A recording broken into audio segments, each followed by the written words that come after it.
Hello and welcome to the Camera Central podcast. I'm not Stuart, surprisingly. He's over there. Hi, how's it going? Hey, there he is. So, I'm Tyler, and today we are joined by... Martin Kurina. Hello, guys. There we go. Martin, tell the lovely people at home, basically, who you are, what you do, and what you're here for. Okay, so I'm here to talk about my agency, Emkai Models. My name is Martin, and I'm from Swansea. The Camera Central podcast is available both on Spotify and YouTube, so make sure you like, follow and subscribe if you want to see more. Let's get back into it, shall we? Yeah, well, there we go. So, talk to us a little bit about Emkai Models, what Emkai Models is as a thing. Tell us about where it started. Let's go deep. Yeah, 100%. So, 3rd of March 2020, I decided to basically start an agency in lockdown. It was probably the most craziest and the toughest time, but I knew for me to be like just busy, mentally ready for anything to come, I thought, why take a sort of like a negative, I mean, it was quite of a negative impact that had a lot of people, lockdown, you can't do nothing, you got to stay in the house. And, I thought, well, no, I'm going to start something. Okay, I might get in trouble if I'm out more than once, I guess, because we only got told to be one. Sure. I mean, nobody really knew at that time what we could and couldn't do. Yeah, so I was just like, cool, let me start an agency. I've got enough contacts and links in the fashion world and creative world, so why not just begin? And then literally, now we're the only and biggest agency in Wales and doing what we're doing, representing diversity, inclusivity, and giving people a chance to generally wake up in the morning and know that, oh my God, I'm a model from Emkai. Yeah, that's right. And do you know what's been so surprising for me is how quickly it's grown from, 2020 you said? 2020. We're now 2023, at the end of 2023, and you're already talking about fashion weeks across the world, international models, contracts, all that kind of stuff. So, I mean, talk about, maybe let's go back a little bit actually. Let's talk about the very first day you woke up, you said, I'm going to start a modeling agency. What was the drive for that? Why did you decide that? I think before even Emkai, when I came back, obviously my life has always been performing. After the last 10 years, age of 18, I already went to perform different places. I remember.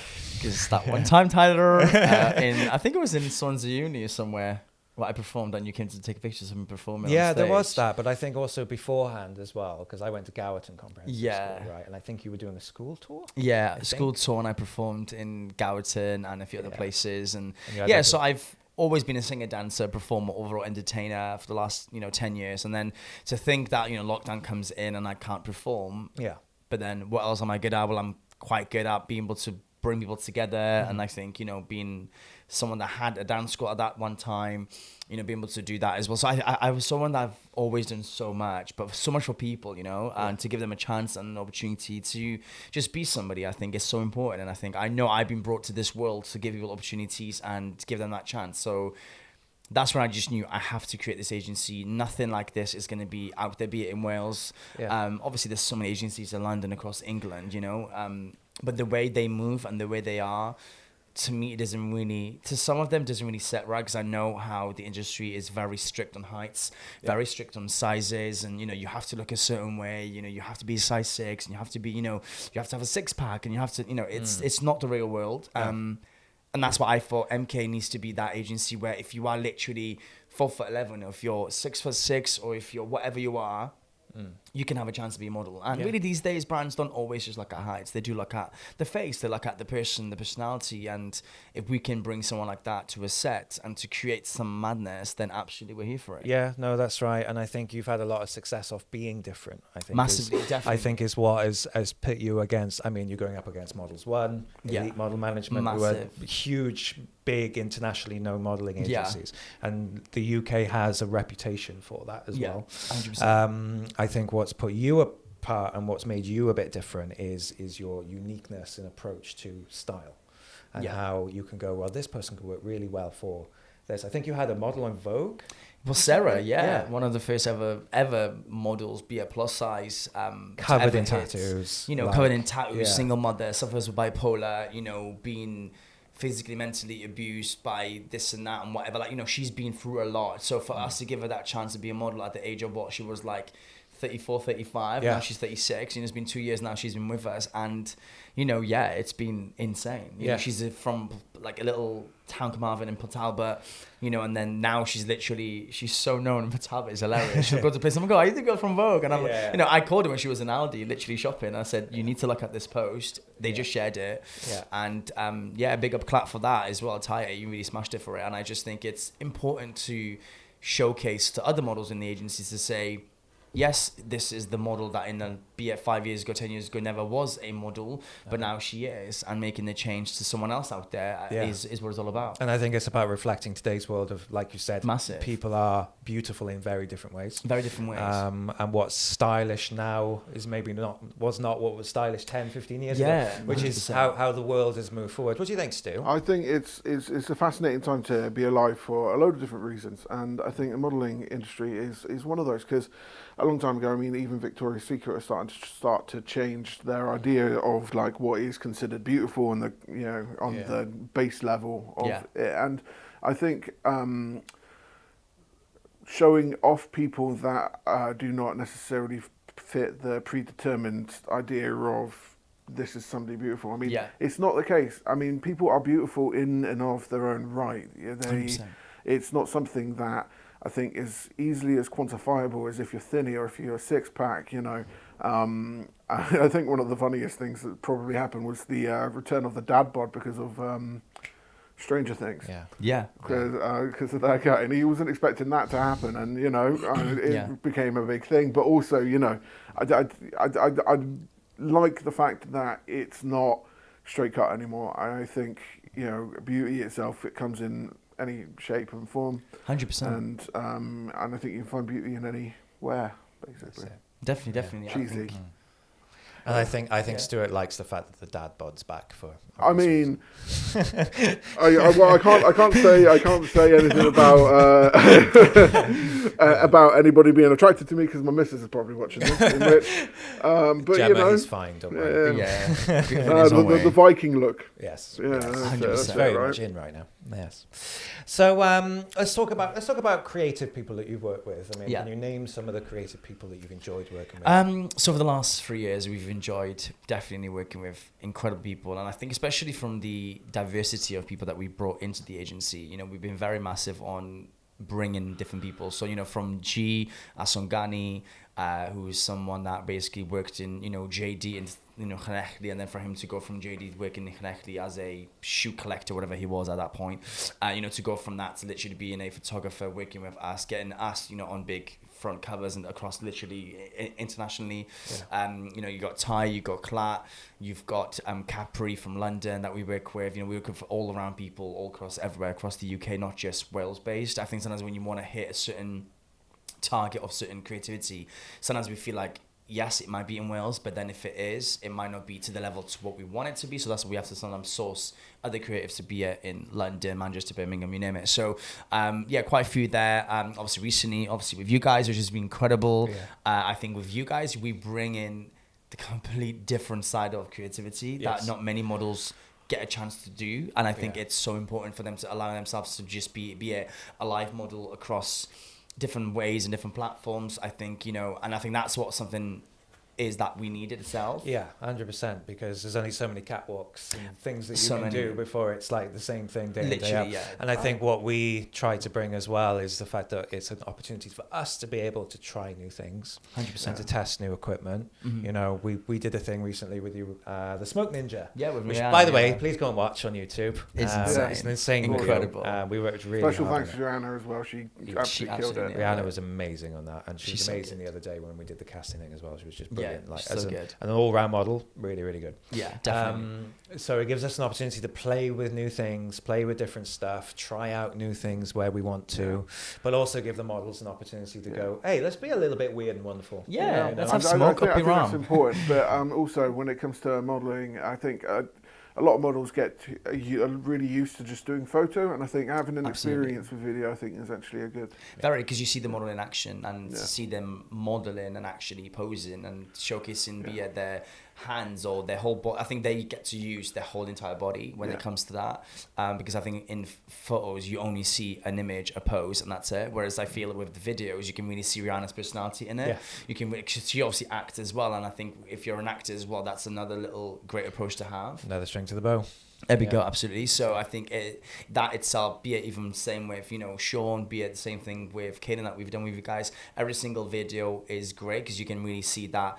Yes, these days we work with more photography, you know, people, but I think when it comes to videos, it's just another level to just add also to their portfolio for clients to also see that they can also be shooting videos, not just pictures. So I think it's really important. 100%. Yeah. So what would you say is for you probably the most important thing that you're proud of from the agency? What would you say? Like if there's one thing that you've done that you know.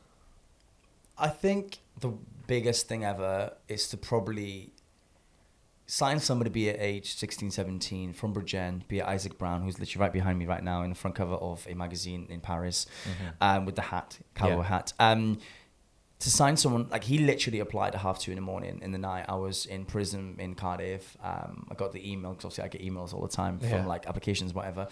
I've turned it off now because it just got too much. And I'm thinking like 2:30 in the morning, he applied, he's 16. You know, that kid must have been gone through something in his head to be like, you know, I'm going to apply to the agency, I'm going to be a model. Then I realized that I did actually a musical show with his sister, Olivia, who's now in the agency finally. Okay.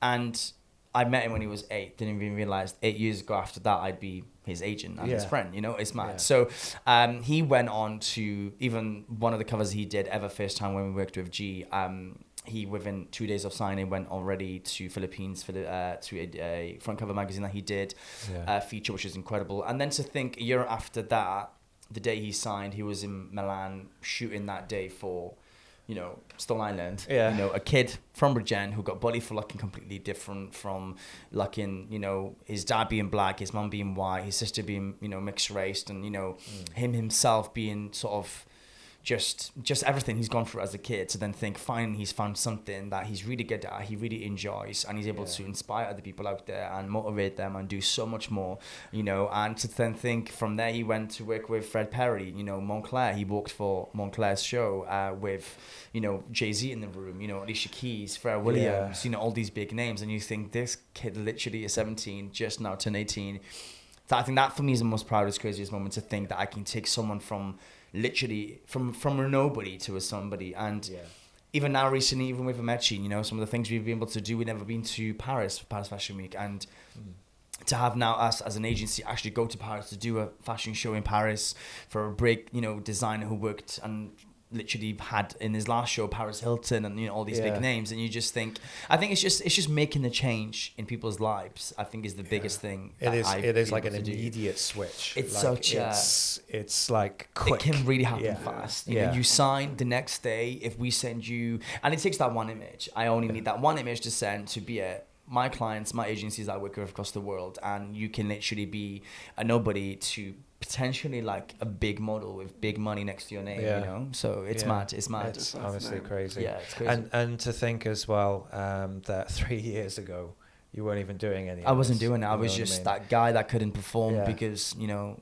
I just couldn't perform. Obviously, I do a Bruno Mars tribute. That's what I've done for the last, 4 or 5 years across, you know, the world, really. I've toured it everywhere. And, you know, to not be able to perform, be me, to have something that I know I'm so passionate about. Only to think just this month just gone, I just started doing it back in.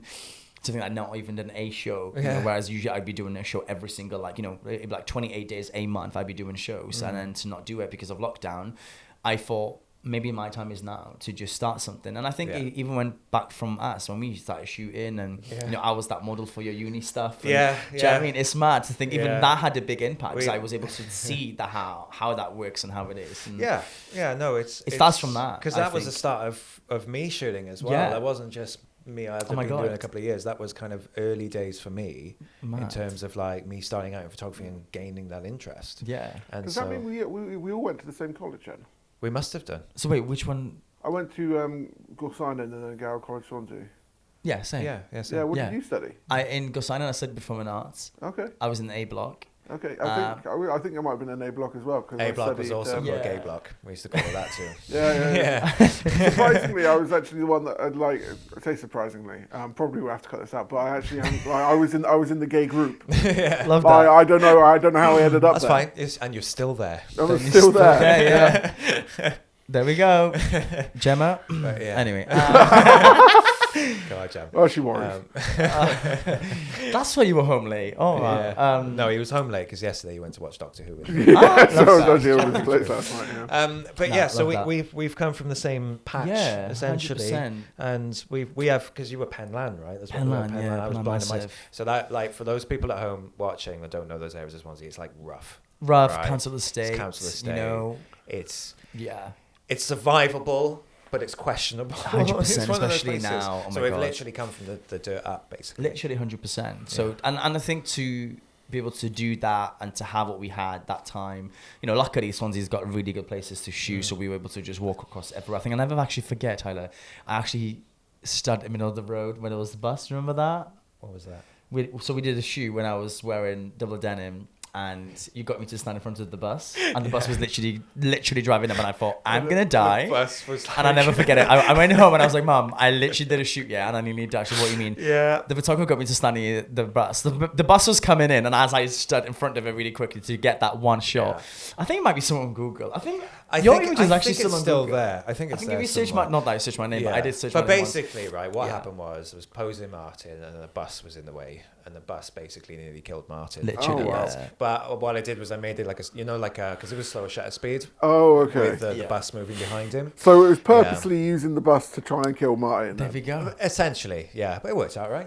I'm still here. Doing what I'm doing. And Thanks we did that photo with that homeless guy in the background. Oh my God, the busker in the background, which I don't know why I just thought it was cool. It was just so cool. It was a really good shot, actually. Yeah. We'll put them maybe on somehow on things. I think they're out online. I'll have to see. They're definitely online because I've seen it online. Definitely. They're about somewhere. Nah, definitely. Love that. Amazing. Yeah. So, in terms of anything else, Stuart, do you want to ask any more? How many minutes are we into? No, I think the thing that we touched on earlier with diversity in terms of like modelling, I think in this day and age, I think it's become more and more important when it comes to people and seeing what we're seeing online, to have a bit of diversity. I mean, there's arguments on both sides of it where it's just like, oh, you stop pushing it in front of my face, and not for me. But like it's one of those things which I think is important to be able to show not binary, like particular sort of stereotypes, should we say? Stereotypes of beauty, and it's good to see more and more turn up. 100%. I have a question, actually. Where do you find these people? That's mad. I think that's one of the questions I get asked every single day. How did you find my son? And now he's a model. Like, what? Yeah. Not gonna lie, anywhere and everywhere. Yeah. I can literally be. I mean, like I was in Nando's a few years ago. I'm sat there eating. This girl opposite me, Fumi, who's now a massively incredible, para-athletics, gymnastics as well, and she does incredible things.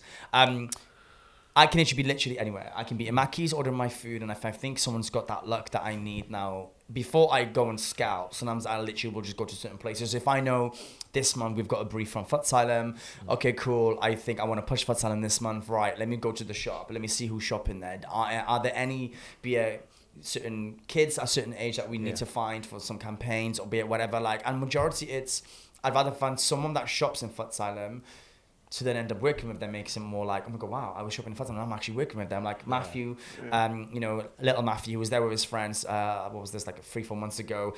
And I'm thinking, okay, how do I approach this in the most safest and the most non-weird way ever? He's a 14, 15-year-old, and I'm about to say, hey, what's your parents' name and number? Let me call your parents to say that I want to turn you into a model. But surprise, surprise, luckily it worked out well. You know, it could have gone a completely different way. Because that would be something to be interesting to talk about, is how do you approach that? Because obviously you get people that are very protective over their young thing, and it must be quite, of course you may have a way of actually talking to them about it. I think it helps that I used to be an entertainer. And I'm like, oh my God, hey, what's up? You okay? Bro, I love your look. I love what you're wearing. Like, have you ever thought about modeling? And they go, oh, no, not really. Why? And I was like, oh, but listen, here's my Instagram. And I think the first thing I do is like, here's my Instagram. look at my page. When they see the highlights, they see, Vogue, ASOS, they see Futsal, all these big things that, we've done as an agency and what I've been able to, put out there for my portfolio. That's my, Instagram, my portfolio. So, and obviously there are different, it's not just me scouring, certain ages of just teenagers or young people, but sometimes it does need that. And if it does, then cool. I approach it in a very way of like, here's my number, get your mum and dad to contact me. If you think you can have a chat with them about it, cool. If not, obviously, yes, there's been times where I've scouted someone, be it same age as myself, and then the boyfriend comes up to me and says, hey, bro, what are you doing? She's my girlfriend. I'm like, no, like, I'm an agent. Like, I'm a model agent. I think you'll be it your daughter, be it your wife, be it whoever's there. It's more just being straight up with it and just being ready for whatever it is. I mean, there has been a time where, I have had generally a dad come up to me and say to me, like, you're going to turn my son gay because, I bet you are, and all these things. And I think sometimes that is very, and then when you ask where they're from, you think, oh, okay, small town, small city, and they just don't get it sort of thing, So it's not been the easiest being an agent. There has been some very crazy times where I'm like, how do I make this work when it's just not going to work, And sometimes it is. Sometimes the models that we have had in the past have not been the right models because of their mindset not being there. Their mindset being thinking, I'm going to sign to MK Models and within a week I'm going to become a millionaire, or I'm going to quit my job. And some models have done that. They've signed with me and then next week they quit their job thinking they can just do this full time. I'm like, we haven't even built your portfolio. Like, you need to chill, And then you got their dads ringing you saying, my daughter signed with you now, what's next? I'm like, really, nothing to do with you. It's to do with myself and your daughter. Why are you guys getting involved? I want to, put my energy and time and invest into your daughter to make things happen. Sometimes it can really be, I think when parents get involved sometimes, I get it. If they're underage, yes, 100% let's do it. But if they're over 18, let's communicate with the right person. And, it can get really a bit fishy sometimes. But I guess that's in anything in life, I guess. But we move. So you think back to where you started, right? What is it like to be where you are now, where you've got up and coming model agency and stuff like that? What was the difference there for you? Like, I think when we first started, it was meetings in a car park because it was locked down. It was meeting in McDonald's car park, be it Costa car park, all of us in the cars and just chatting outside the cars, about, right, guys, what's next, what's this, what's coming. Did I really know what's coming? No, not really. I absolutely just winged it from the start. I'm not going to lie. I just knew, because I was like this Instagram influencer, so I already had lots of brands that I worked with anyway, as like an influencer, as like a somebody just to talk about a brand. And, I was that typical guy, like, hey guys, look at this product is amazing. I'm getting paid to talk about it, but hey, what's up, But for me to have the contacts to start off with, if I didn't become the person I was, be it at the start, I don't think I would have been able to do what I'm doing now, obviously. But at the same time, it's now to look at it thinking, we're based, when the first time we ever were based somewhere in as like a HQ office, it was in Portland House. Portland House was incredible. I was also working as a social media, marketing, digital sort of agent. So I was helping a lot of brands and businesses, with social media and stuff. So I was able to do that whilst also do MK. But then with myself and Heaven at that point decided to part ways, and he focuses on him and obviously his agency, and I focus on my agency and myself. I think I was able to really give 100% to MK, because I think, if you've got a business, you've got an idea, you got to give it 100%. If you don't, it's just not going to work. So I thought, I'm going to give it 100%, let's see what happens. And within a couple of months, then boom, Futsal comes through. And the way I manifested that, I literally created a fake invoice. And I'm not going to lie, I do it a few times. I sometimes just email myself certain things that I want to receive as an email. And that's how it works. And that's my manifestation works. I was able to email myself to do with Vogue, to do with ASOS, to do with Futsal, to do with front cover of a magazine for a certain model, and all these little things, and it generally worked. Like, I'm not gonna lie, to see on my bank statement, to see Futsal Unlimited have sent you this and this and this, I'm thinking, this is something I've manifested. This is so crazy, and it literally works. That's just how it's like a drug that you just take, and it just does what it does. I mean, I don't take drugs in my life, but I'm just saying, like, it's just that feeling, I'm guessing. But it's crazy, and now where I'm at, like, to think that this month in December, I'm finalizing shows for like Paris, Milan, and even recently just finished a show in Cardiff, first ever street fashion show ever in Wales to happen ever. Yeah, we were there for that actually. It was insane. Awesome. To do something like that, to interrupt and disrupt the streets of Cardiff, and obviously next year we're already planning probably the biggest one ever. 100 models, 20 designers. We want to bring everyone and anyone. We want to get as many news people to come down and really showcase the cultural side of Cardiff and the diversity. You know, we want people in wheelchairs. We want a granny, you know, who's age 60 to walk down the runway. We want someone just, you know what I mean? Just really different something instead of just a typical fashion show in a venue, in a hotel, or let's everyone pay money. It's like, let's just do it, you know? It's what I find interesting about Cardiff in particular is how kind of unique and different it is from other capital cities. Massively. Because in such a short area, I mean, you have so many different like styles of like architecture to like,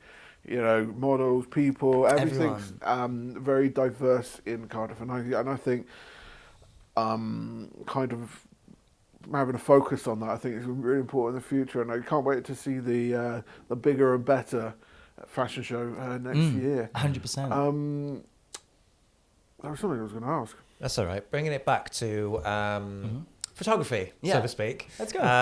Cameras. Yeah. So how a lot of our customers, I think, have worked with you as well. Yeah. Especially when it comes to like fashion shows, when it comes to needing a model. I mean, who else are they going to go to? Yeah. Just you. 100%. How important is it that you engage with the photographic community in Cardiff? How important is it that, you know, you're getting videographers, new people, reusing same people, etc.? Yeah. I think it's really important to give as many people opportunities, be it whoever they are. I mean, we've worked with people from literally first week of them starting uni and studying photography to literally someone just graduating and giving them a big campaign across David's, or literally somebody that has worked with mad people like Chris Floyd recently on a campaign with Community Clothing. So you got to think like we've worked with everyone and anyone to give them an opportunity. Even recently, like Dylan that we brought in, you know, he's a student. I don't know if he is studying photography, but we thought, why don't you just come down?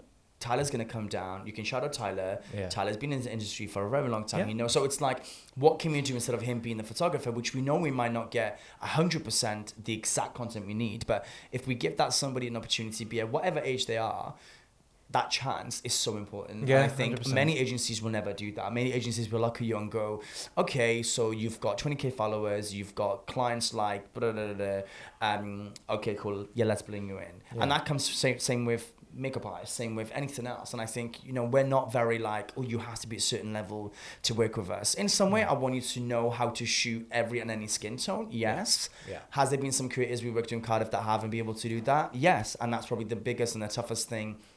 What it needs to be really taught in many more places, not just be it in uni. But I think if you're a photographer and you finish studying and you graduate, you're still not done. Like there's still more to learn. Oh, there's so much to learn. And some photographers do feel that they finished now. I got a camera. It just cost me 4K. Cool, amazing. Let's go. It's like, where else can you learn? And this is why I feel like with you guys being able to bring even this show and everything else to still teach people out there that, you know, this is what you can do. This is what you need to do. This is how you do it. And I think it is tough, but sometimes it does make me realize even more that it's more of the educational side of things that hasn't really been brought into many creatives. Yeah, it's absolutely right. It's something we're very particular on, isn't it? That we try to at least teach people that there is trial and error behind our own experience, but also there are ways of doing things. If you're photographing somebody who's darker, for example, then the lighting needs to be adjusted for that accordingly. 100%, you know? So it is tricky. Sorry, Steve.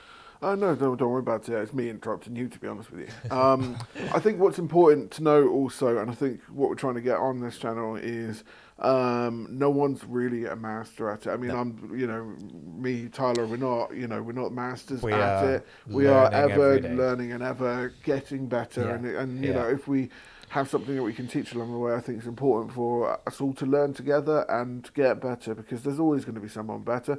And that's one of the things I think people need to learn at a young age, is that 100%. You're not, although you are hot shit sometimes, you know, there might be something there's always 100%. You know. 100%. And I think the support, I think, is also very important in the sense of creatives. I feel like there has been some creators that do support, but some don't, because that person did a better picture than them and they were in the same shoe and So I think education and support, the two things to really create and to really be pushed in Be It Cardiff, I think is the biggest thing ever.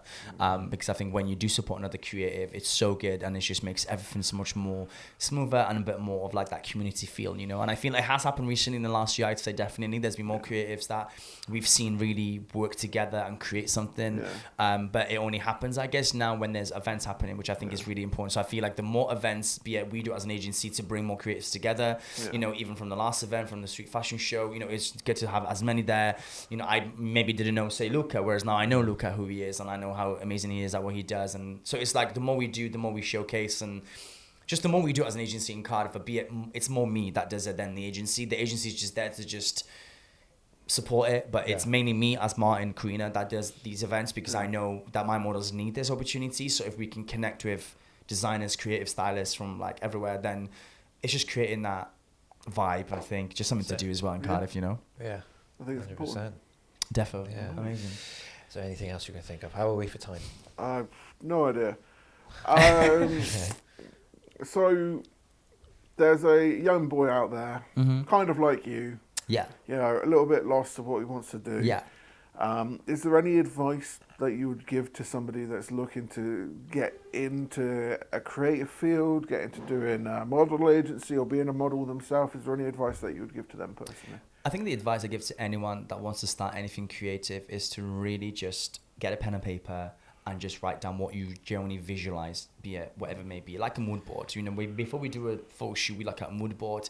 This is what I'm visioning. Cool, let's go for it. And I think it can be literally anything you want to start. Maybe contact that somebody who's already got whatever it is that you want to do, and then just literally get on a call with them or meet them or whatever, and just ask as many questions as you can. I think every single day, no joke, I get so many emails, so many DMs that, sometimes I find it so hard and so like, oh my God, this is a lot of DMs.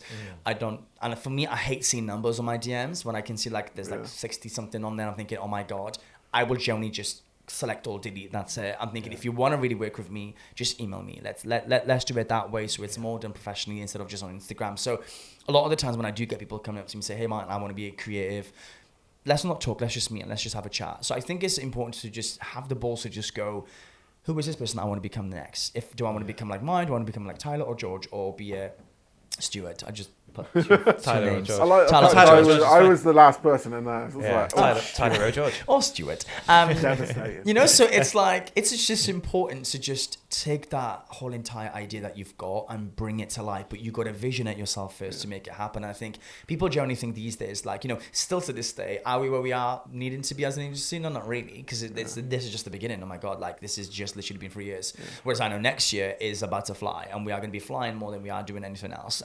So I know that, but it's just, don't rush and don't jump before you can walk. Like, you know, first walk and crawl before you do whatever else. And I think it's so important to just believe in yourself and just surround yourself by the right people. I think those people around you are the ones to push you. If I was not surrounded by the people I was during lockdown, oh my geez, I would not be where I am today. And, you know, they're the ones to really test me and push me. And then now my circle is very small, you know, it's very just Emkai lot really. And then some other little people that come in when they need to come in, but that's really truly all about it. So I think just believe in yourself is the best thing you can do. 100%.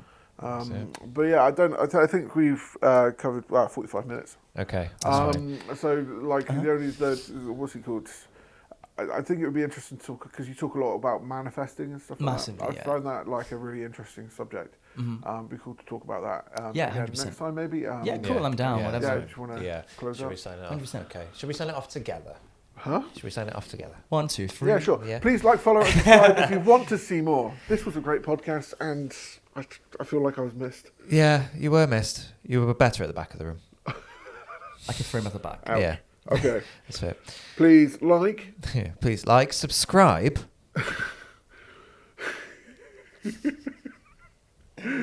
Click the notification button. And share all the rest of our videos. That'd be great. Thank you very much. Peace out. Yeah. Bye. Peace Bye. out. Bye. Peace. I'm better than Stuart. Is he though?